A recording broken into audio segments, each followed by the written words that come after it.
as I'm assuming most of our audience member has already read Daybreaks, what was kind of like the big inspo for that? For that, oh man, I would have to bring up. I'll just do it from there. There's the contest page. I can't remember who did the artwork or who had the concept for like, because when they do those EXO contests, it's really they'll have like a huge banner on the page, like it'll be a really big thing, all.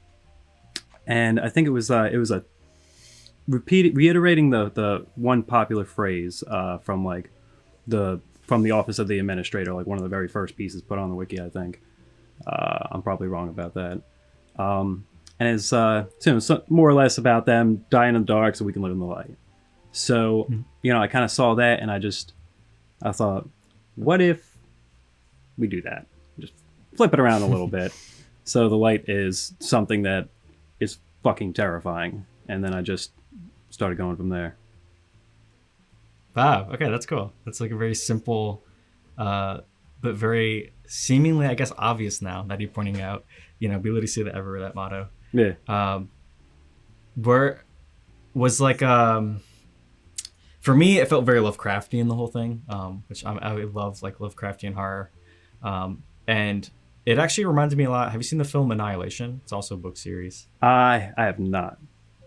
No, but I might check it out. Okay, that's yeah, because there. I won't spoil it for you, but it has to kind of do with this weird occurrence that's affecting kind of biology and an environment on a large scale.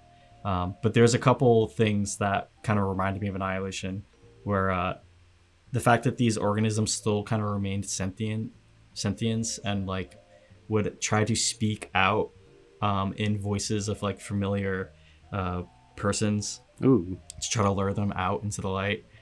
So that's kind of like in your story you have that, but I'm not going to spoil it, but there's kind of like a related thing to that where this creature tries to mimic voices to kind of manipulate people emotionally. That's to lure nice. it towards it. So no, I hear a lot. I also hear a lot of comparisons to Neon Genesis Evangelion, which I'd never seen before I wrote that, but so many people said like, "Oh, this is just like that." Eventually, I checked it out, and it's a really good series. But some other inspirations were kind of more Junji Ito stuff, Uzumaki, which I started reading. I finished reading a little while before the contest started, so that definitely played into it a little bit. And Ito's been a very big influence on the stuff that I've been doing beyond. Yeah, Daybreaks.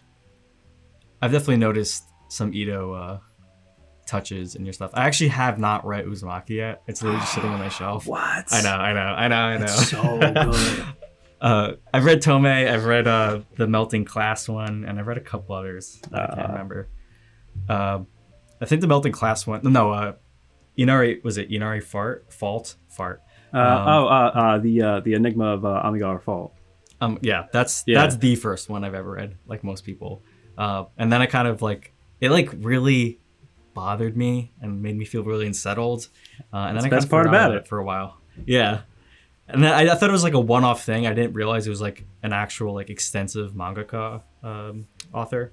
But then I kind of found him again because one of my friends had this really weird looking manga and it was a bunch of like melting people in a classroom. So I was like, whoa, I gotta check that out. That was actually one of his funnier stories for people who can't handle his more dark, very grim, depressing stuff. That's a good starter if you ever want to check his stuff out.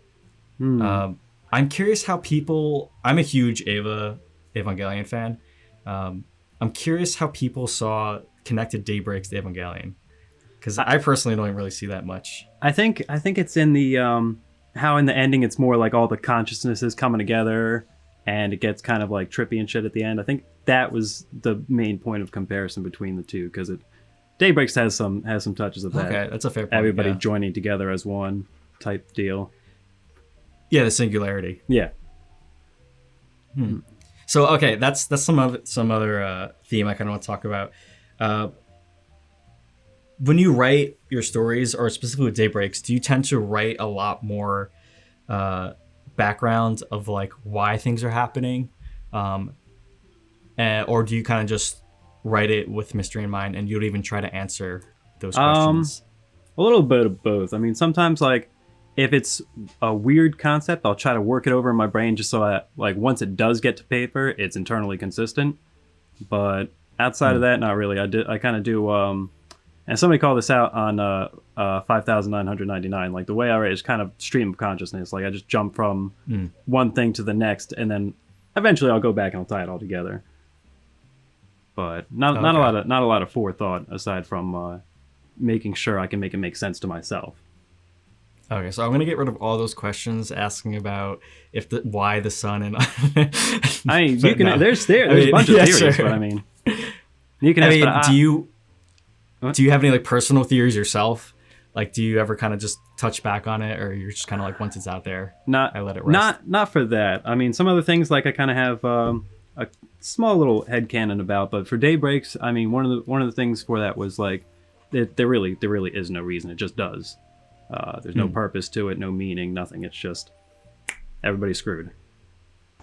Nothing really to it. So your headcanon, do you have kind of like a vision of like what the Foundation is? Because there's a lot of different interpretations of like how the Foundation operates, if they're morally righteous, if they're kind of this like necessary evil, things like that. I mean, a little bit, but you get to the point where like you see so many different articles, and you can't force everything to be in one canon. There's no way for that to work. So like I kind of go into everything with its own individual canon. So if I find an SCP and it's kind of LOL canon, it's kind of like the old days, and that's how the Foundation operates. If I go into one where they're 10,000 years in the future, okay, that's how they are. I don't really. Oh, okay. I see them as like however they need, whatever role they need to fit to make the story work.